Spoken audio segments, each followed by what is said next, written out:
Bonjour et bienvenue sur la chaîne de l'investisseur, de l'investisseuse immobilier, la chaîne Goman. Aujourd'hui, je vais vous parler de la principale erreur que j'ai faite. La principale, vous allez vous dire, oui, il a dû en faire quand même pas mal. Mais quand on suit les critères que je mets généralement en avant dans les vidéos que j'ai réalisées, vous allez voir que si vous respectez ces critères, eh bien, il y a d'autres critères qui vont potentiellement vous impacter et c'est ça qui se passe. Je m'explique.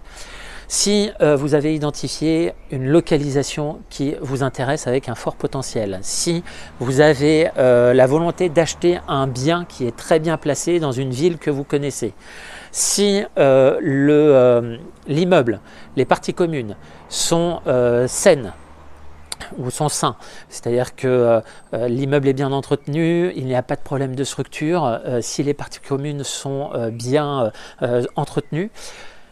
Enfin, si l'appartement a du potentiel en termes de localisation, en termes de demande, eh bien si vous avez tous ces éléments-là, bien évidemment, vous allez réduire grandement les erreurs potentielles que vous allez réaliser.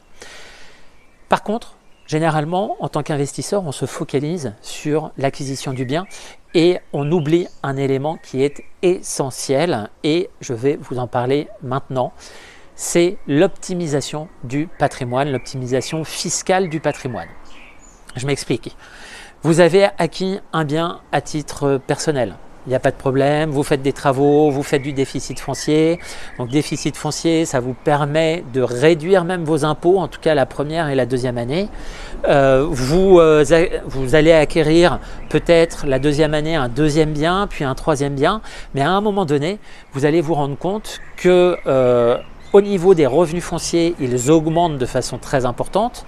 Au niveau du revenu et en tout cas du capital que vous remboursez chaque année, eh bien, ce capital remboursé va augmenter de façon également très importante.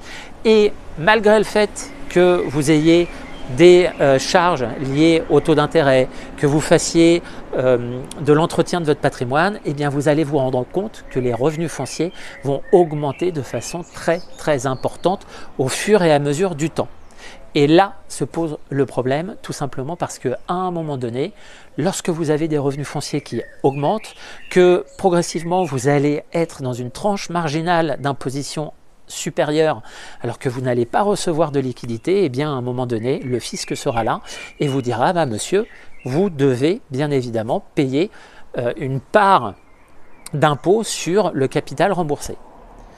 Exemple, vous remboursez du capital, 10 000 € de capital, si vous êtes à la tranche marginale d'imposition, eh bien c'est 10 000 € de remboursement de capital, c'est-à-dire que vous n'avez pas d'argent dans votre poche, hein, c'est pas le problème, mais vous remboursez 10 000 €, c'est-à-dire que votre patrimoine a augmenté de 10 000 €, eh bien le fisc, si vous êtes sur la tranche marginale de 30%, vous demandera au minimum 30% de 10 000 €, c'est-à-dire tout simplement 3 000 €. Ce à quoi il faut rajouter la CSG, la CRDS, etc.